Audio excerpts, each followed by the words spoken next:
Dear friends, dear friends, this is Deepak Chopra, and we're back here with my great friend, teacher, mentor, guide, yoga master, um, Eddie Stern. And we're continuing our series on these dialogues that we're having between ourselves about yoga, the eight limbs of yoga. And our topic is yoga for enlightenment. So, Eddie, thanks for joining me again today. And today we're just going to focus on, I guess, this the fifth limb of yoga, dharana.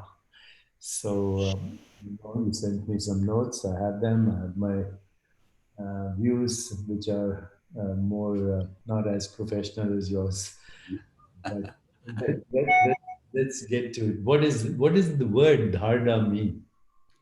Well, you know, dharana is one of those Sanskrit words that is translated more often than not as concentration, but that probably does not do the word justice, as many translations do not do.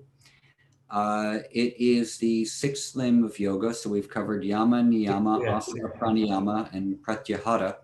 And the first five limbs, according to Patanjali, are the bahir anga, or the outer limbs. So these are things that are graspable by our senses. You know, we can see the shapes taking form with our body or breath through pranayama, etc. And now as we move into dharana, then dhyana, and then samadhi, we're entering into the antaranga, or the inner limbs. So now we go to things that are not graspable by the sense organs. And I know this is a topic that you are really good about speaking about, because we normally take the things that are perceivable by the sense organs to be reality, but they're, it's not. It's just a small sliver, a tiny, tiny sliver of an assumed reality. But now all of a sudden, we've gone to this level where in Pratyahara we have this inward turning, or an involution, which is now going beyond grasping reality or consciousness with the help of the sense organs. It's an entirely different experience. So when we say dharana is concentration, and we think about it as a concentration that we use to grasp the same sense organ oriented things, we misunderstand what the use of the word is, because actually we're not in that realm anymore of logical thinking. We've gone below to pure perception. So the word itself comes from the verbal root dra, which means to hold or to place. Like, you would place a cup on a table, or you would, place your book on your desk. And the desk is holding the book. The book is not holding the desk. And so normally when we think about concentration, we think about, I'm going to hold this thing in the field of my attention.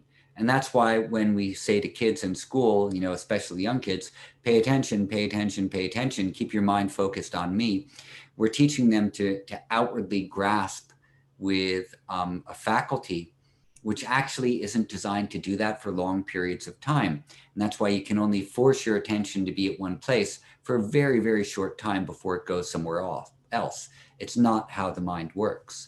So now we have this idea of dharana, where there's this inward movement of our awareness. The awareness is not moving outward, it's resting inward. And now we want to continue to have it rest inwards, where we direct it towards. So the dharana, the dra, is the placing of our awareness to allow it to be held by the object that we're contemplating. Rather than my awareness holding the object, now the object is holding my awareness. So it becomes softer. It's a little bit more of a relaxed, you could say, absorption at that level. So in So, Patanjali's, go ahead, finish. okay, so there are three different types of ways of looking at it. I'll just start with one, and then I'll pass this off to you. And this is Patanjali in the beginning of chapter 3 of Yoga Sutra, and he says, Deshabandha, bandha, cittasya dharana. So Deshabandha, cittasya dharana, that the fixing or binding of the citta, the field of activities of the mind, to a particular place is dharana. So this is how Patanjali begins the discussion. It's the fixing of the awareness, or the resting of the awareness on a particular place, on a desha, on a place, on an object. And then it remains there. So let me ask you something. This is very good. Dharana could then be also defined as focused awareness. Concentration is one word, but focused awareness, which means you're localizing awareness to a particular object of perception, or to a sensation, or to a feeling, or a thought, or an image. Is that dharana? Focused awareness? I think focused awareness would be a fair way of trying to translate it. Since Pratyahara is the prelude, and you said Dharana is Pratyahara is the fifth limb, Pratyahara is outward or inward? I thought Pratyahara is going inward. So it's at the cusp, right? You're playing with the prana, in a sense. Or is Pratyahara still directed outward? Well, no, that's well said. According to Patanjali, the Pratyahara is the fifth limb, and it is still part of the Bahiranga. So it's still outward, but it is on a cusp. And so Pratyahara is described as the focusing of prana, like in Yoga Yajnavalkya, we spoke about this last week, that there are these different madhyamastanas, and the moving of prana from the big toes to the ankles, to the calf, to the knee, to the anus, to the genital organ, to the navel, etc. This moving of prana to these physiological areas is pratyahara. And now dharana is going to be the moving of prana to subtle regions. Now we're looking at things like the elements and bija mantras and things like that. So now we're working with moving prana through subtle things rather than physiological things. Does that make sense? Yeah, no, it makes sense. I love the classical descriptions. As you know, I like to kind of explore contemporary ideas as well, and what little I know of consciousness from studying consciousness techniques. So here's something I've been reading, meditations from the tantras.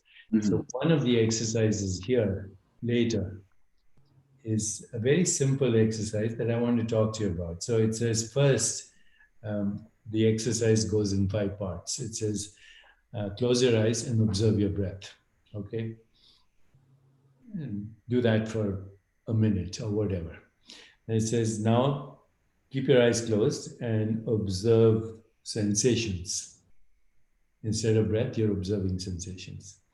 Okay, so that's second step. Then it says,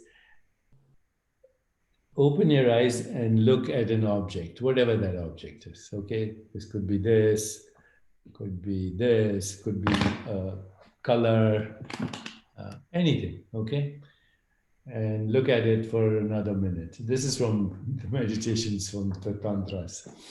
Okay, now that's third. Now fourth says, close your eyes and look at that object on the screen of your consciousness, the image. This same object, but looking at it in the subtle body or whatever. Okay, that's fourth step. And then fifth step, he says, let it all go and just be aware of being aware. And so this is 5 steps. And it kind of implies a type of dharana. First of all, is that true or not? And then I came across something very interesting. And I know we're mixing traditions, we're mixing philosophies, we're mixing ways of understanding reality. But doesn't matter. I've been revisiting the Course in Miracles. I don't know if you're familiar with it or not. Yes. But one of the exercises in the Course is, he says, ask the objects of perception to reveal themselves to you, instead of allowing the objects to tell them, instead of you telling the objects what they are. So when I look at this, I call this a pencil. Well, this is a human construct for a particular mode of knowing and experiencing consciousness, right? So we call it a pencil. And when I call this a pencil, I am telling this object what it is. Okay. And now I call you Eric or Eddie or Eric or Julia or Deborah. I'm telling that person who they are because, that's the name associated with the form I'm experiencing right now. But this one says instead of us telling this object what it is, you actually ask yourself to reveal the truth about this. And when you do that, I realize that this is as much me as this body or this mind or that rainbow or that Milky Way galaxy. They're all just a modified form of the self, appearing as pencil, as hand, as body in this moment, in this timeless now. It's a snapshot of me appearing as all this. Literally, aham brahmasmi or tattvamasi, literally. So I'm thinking that dharana could be a way, and you can take this to the next step, of actually revealing the truth of the objects of perception, not as objects, but as actually modified forms of yourself, actually explanations of practical explanations of Tattvamasi and Aham Brahmasmi. So, first of all, tell me what you think of this process, because that book is very interesting. It has lots of little exercises that actually do reveal to you, like this exercise, observe your breath, feel the sensation, observe your body, feel the sensation, look at an object, and then imagine looking at that object, and there's be a moment of this, be aware of this timeless now. All these experiences are occurring in one location, which is not a location. They're all occurring in consciousness, where everything happens, and this differentiation of space, time, matter, objects, animate, non-animate, these are human constructs for actually experiencing myself. Well, there are a bunch of things. First of all, I really like this idea of allowing the object to reveal to us what it is, what its purpose is.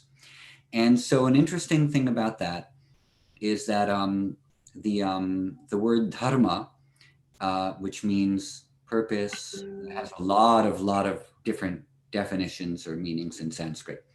But one of my favorite meanings of dharma is essential purpose, and that everything that exists has its own essential purpose if you listen to it, including us. So figuring out what our purpose is an act of listening, and to let the essential purpose of any object reveal itself to you. And dharma also comes from the verbal root dra, like dharana. So dharana and dharma are sharing a verbal root, dra, to hold. So in this way, like if we allow our awareness, our focused awareness, to rest on this object of contemplation and allow that object to reveal itself to us, the dharma of that thing is revealing itself and fulfilling itself in the field of our awareness at the same time. So all those things are really linked. And then further, the process you just described is that in Yoga Sutra, we're not taking dharana to be its own independent thing. It leads to dhyana, which is a flow of awareness, which leads to samadhi, which is an absorption, so that only the object remains in the field of citta, or in the field of consciousness, and the meditator or the one who is observing falls away. That all remains is the object itself shining.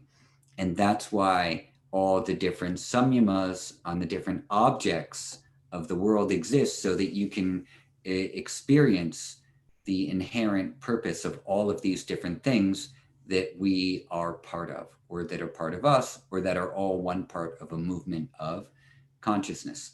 So, and that's one of the ways that it's important to remember dharana as like it's part of a longer process. It's not just concentrating the mind, but it's part of this whole unfolding of awareness that keeps going deeper and deeper and deeper until the only As thing that we've remains. been exploring these limbs of yoga, what we're seeing is progressively we are going from what we call the outer world, which of course is a, is a, another kind of misperception, outer world, because everything is happening in consciousness anyway. But these practices are taking us slowly and progressively and sequentially to the source of all experience, including the source of thought, imagination, emotions, sensations, perception, anything that we can call experience. We're slowly going to that source and not only identifying with it, but becoming one with it. And that's the ultimate goal. Samadhi, but then to be established in that state then takes us to higher states of consciousness, right? Well, yeah, and also to reinforce the first part of what you were saying, that it's said, and Krishnamacharya spoke about this a lot, and there's a wonderful teacher named Raghu Ananta Narayan who speaks about this very, very clearly, is that yoga doesn't begin to happen until we start to get serious about avidya. And avidya is the not full knowing of who we are, and therefore identifying with all the things that we're not, making up all the different stories that we then identify with. But when we start to get serious about avidya, which is of course the source of suffering, so therefore we're getting serious about dukkha as well, and how we continue to perpetuate our own suffering. When we get serious about that, then we're doing yoga. Then we can go into these deeper realms and experience the things that you're talking about. But up until then, we can still do asanas and pranayama and all that, but it's not really yoga yet because all we're doing is asanas and pranayama. We haven't really gotten serious about avidya, about lessening avidya and undoing the very source of our suffering, which is this not fully knowing who we are. So the source of suffering, avidya, or the veil of ignorance, Yeah. actually the magical lies of perception, basically, because perception is all magical lies. I mean, the earth looks flat and it's not. The ground is stationary and it's spinning at dizzying speeds and hurtling through space at thousands of miles an hour. Your body looks solid, but it's made out of nothing. And all our fears of mortality, all our five kleshas, the clinging, the grasping, the misidentification, the misperception, the focus on the ego, the fear of death, those kleshas are all a result of magical lies, misperceptions. That leads me to ask you another question. When the veil of ignorance is cut through these practices, and by the way, since I've been a little more serious about Hatha Yoga, I've been also more serious about pranayama and pratyahara and focused awareness and bandhas and kriyas and dharana and drishti, all in my practice. Even when I'm doing my yoga asanas, I'm aware of drishti and breath. And now, with your help, I've been starting doing bandhas and mudras and all of that. It's definitely taking me to a place where I'm convinced that what I'm moving as my body is a magical lie. And what the yoga mat is another magical lie. It's all Maya, and the play is Leela. But for some reason, it gives me immense joy to know that I can play in this whole thing, which is full of magical lies, full of magical lies. Not one perception tells you the truth, not one perception. Because first of all, it's human. Second, it's incomplete. Third, it's a narrow bandwidth of activity, visually less than 1% of the acoustic of the visual spectrum, acoustically less than 1% of the acoustic spectrum. What goes to my eyes are photons, one by one, and I see a Milky Way galaxy or trees and mountains or Himalayas, all magical lies. somehow created by me. And even what I have created is a very species specific and cultural interpretation of reality. It's not the truth at all. So Even by to say, cutting, huh? even to say 1% of perceivable things is all we perceive, that 1% is also a magical lie also, because 1% by whose standards? By whose standards, and what are we measuring on the, Measure against, you know? another human construct, right? Yeah. So Yeah. cutting the veil of ignorance in a way is getting rid of the five kleshas, right? And finding liberation. Well, as it says in one of my favorite songs, Amazing Grace, that when we cut that veil, I shall perceive within the veil a life of joy and peace. Ananda Shakti.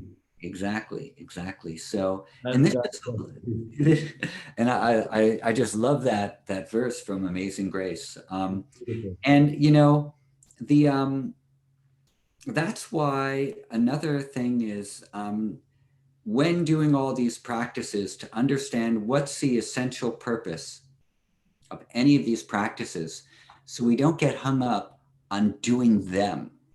Oh, I'm doing asanas. Oh, I'm doing pranayama. Oh, I'm retaining my breath. Like, why are you retaining your breath? If you know why you're retaining it, then you know how long to retain it for, because you're looking for an essential purpose of that retention. That's missing a lot from practice these days, and I think we need to endeavor to capture the essential purpose of the different practices, so they serve this end of what you were talking about, that you see that you can enjoy the magical lie and play within it, because it's not causing harm to you or to other people, you know, but by engaging in it. Now I think that, you know, the Krishna Leelas make use of that idea a lot. Like, it's all a big play of God. It might be illusory, but while I'm in it, it feels real. So I should participate in it in the highest way possible. And that seems to me a lot of the devotional path, especially with the Krishna bhaktas, are along. It all starts to make sense. Yeah. So, you know, before I let you go, because we're going to go from Dharana next week to Dhyan and then Samadhi, but I'd like to finish this series, and I'm just suggesting that we do it. But actually, I know Patanjali says, be aware that don't get distracted by the siddhis and the riddhis and all of that. But I've been looking at the understanding of siddhis and riddhis, and to me, it's actually very valid. The siddhis are corrections of misperception. That's all they are. Once Yeah. you realize that you are correcting misperception, then you realize that all of reality is a projection of consciousness, and you can actually choose in a way what to perceive. Again, going to the Course of Miracles, I'm responsible for what I see. I choose the feelings I experience. And everything that seems to happen to me, I ask for and receive as I have asked. And it says, everything that seems to happen to me, not that happens to me. Because everything that seems to happen to me is just that, seeming to happen to me. Yeah. There's one, and I can't remember right now off the top of my head where this sutra occurs, but I do want to respond to what you just said. And the idea that the siddhis are harmful for you, and should be avoided, I do not believe are, and people will argue with me about this, and I'll find the sutra for the for our next talk. Yeah. But it says that that, you know, the siddhis should be avoided because they will, you know, they'll bind you back to avidya. I think that this is only in regards to one sutra that comes before it about a particular siddhi that can be attained, because Patanjali lists like 30 or so different siddhis or samyamas that can be done. And all of these samyamas are revealing some essential and important nature about something. And even after he says, don't, this is dangerous, he continues to talk about them. So there's a reason that he mentions them, because they are valuable. And so I would love to talk about this next week, and I'll get my references in order. I used to have all of the Yoga Sutras at the tip of my tongue, and now I've lost a few of them because I haven't been repeating them all the time, but I'll have it prepared for next week. Let's do it next week. But because, I practice some of the sutras from these chapters, Yeah. and particularly the ones on friendliness and happiness and Yeah. joy, all of those, the siddhis that kind of blossom the feelings of the heart. But then there are other siddhis that, which you put the attention on. So of invisibility, you get less noticed by people at the airport, Yeah. when I do that. So I'd Exactly. like to talk about the siddhis, even the riddhis, as corrections of the mistake of the intellect and corrections of misperception and cutting the veil of ignorance. That is the real purpose of the siddhis, I think. And there's some very interesting ones like Kurma Nadyam Stairyam. By Samyama on the Kurma Nadi, you get stadium, steadiness, fixity. And the Kurma Nadi is the vagus nerve. That's fascinating. And also the one on the navel, when you do sanyama on the navel, because the navel is the source from where we were produced, right? Everything in the body. So let's pick out these siddhis for Yeah, our final conclusion, because they're useful, and we should not we should not stay away from them. We yeah, actually teach them in our seduction of spirit course and so on, selected sutras, as you know. So it will be fun to explore. definitely. We can call this talk Dharana, focused awareness, magical lies, and miracles. Okay. If you agree, Yep. because it's the opening to the world of the miraculous. Yeah, definitely. Okay, very good, Eddie. Are you happy with this conversation? Yes, absolutely. Okay, Absolutely. thank you, my brothers. Talk to you soon.